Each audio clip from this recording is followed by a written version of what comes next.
We'll still come to that structure that you're talking about, but you also highlighted the part of the people, which is very important now, and the confidence they have in the system.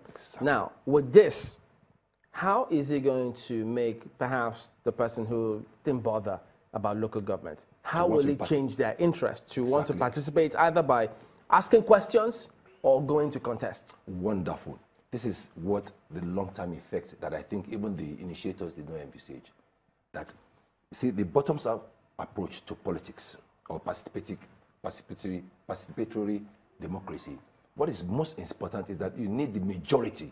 You need to incubate the thinking and the ideology, because what the orientation here is that everybody wants to cheat because it's the fastest way to get to the top.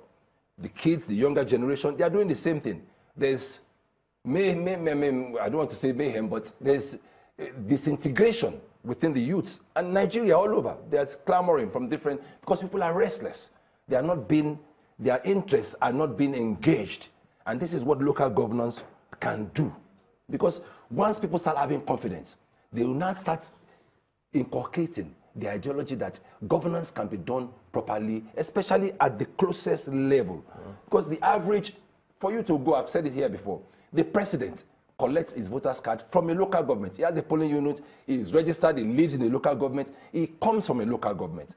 And so it is the local government, the behavior starts, the incubation starts from the home, of course, from the parenting, but at the local government, when it comes to democracy in Nigeria, it is so important. If we get it right at the local government level, then we will get it right all the way to the top. So eventually, what this will do, it will allow the ordinary Nigerians who don't feel that they can contribute, who have achieved so much, and they believe, I've retired. I have built my home here. I've lived there for the last 30, 40, 50 years. It is in my best interest that my local government works well. Now, and that is why it is in my best interest to participate, either to be the chairman or to make sure that credible people become the chairman of the local government. So the dynamics about that is now INEC will be the one conducting the elections. Which is perfect. It won't be the State Independent Electoral Commission. I think they deleted that from the Constitution now, because if you look to almost all the states in this country, it's always the ruling party in the state that wins, if not 100% or 99.99% of the elections. Now, with INEC coming in to conduct the elections and then having independent candidacy. Wonderful. So it gives room for the average Nigerian who wants to showcase what is possible within their local government. See, development is not going to come out all of a sudden in all parts of Nigeria. It's going to be borrowed. It's the same way we borrow democracy from the West. You know, it's the way to go now.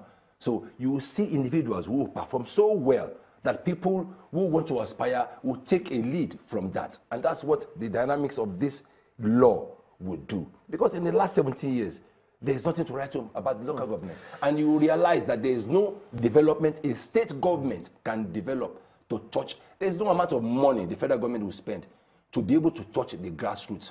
If those billions, in the last 17 years, over 6 trillion, or if you look, if the average local government has collected over 6 billion at the least. So if you multiply it by 774, it's in the trillions, over 4 trillion. Has been expended in the local government. And you cannot go to any local government and see, except for boreholes, and probably people who are buying cars, giving salaries to political appointees, severance, and that's where all that money has gone. 98% of that money. The people can now ask questions of local governments, chairman, or councillor.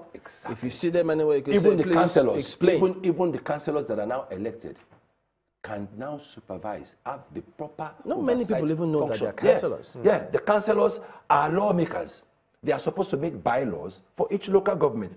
And then the independence, administrative independence, allows local government to have its own function. Whereas today, you see state government as taking over all of their functions, whether it is from signage, whether it is from land, whatever they've taken over every aspect of their job. So you have a civil service who are underperforming, who you pay salaries to every month, but really redundant, because there's no job for them to do. So Nigeria has been spending so much money for redundancy. But you know, some of the downside while I was thinking about this is that, look at all the challenge that INEC has. Yes. Questions of logistics. Yes. They always have a question or two about logistics. Yes. politicians, the way they go about, inundating INEC with different things. Can INEC cope with this? Oh, yes, INEC can cope.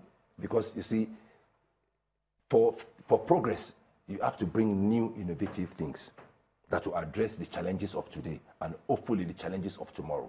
Yeah, and that is why the new law that brings about electronic registration, electronic vote, would reduce the bottlenecks and the need of so many hands.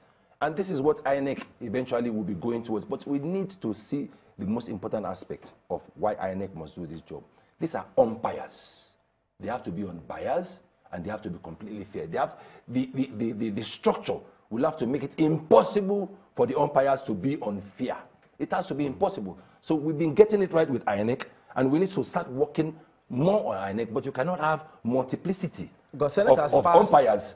Senate has passed that law that INEC can go full electronic. Yes, which is what we need now. So we don't need multiplicity of who will be the umpire, where the state government will now select and choose individuals from their own. Now, speak about this. What if there's a state that, for instance, those who have been in SIEC, where, of course, maybe appendages, assuming without considering if that's the case, assuming there were appendages of the state government in question, which, of course, belong to a party.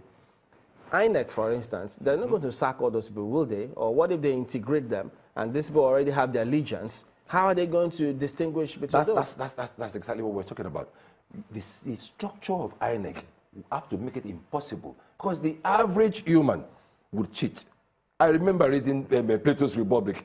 Transimbakos said it. Yes, the magical ring is that if the most pious of us should have access to that ring that makes you invisible, that even the most pious human being would spy illegally on others. So these are things that it's in our nature. But it is the structure that would not give room to such individuals to get away, even if they want to do it. So if you have a system with INEC that makes it impossible for the umpire to be unfair, that is the way to go. And that is the institution. Those are the structures we need in this country that needs to start. And that is what this law, this local government autonomy, is about to do. It is now going back to the drawing board and say, listen, let us start from the bottoms up. Let the process, where the majority can be part of this process, not the few telling the majority what to do, or the majority working only for the interest of the few. That's what we've been adding in the last 17 years.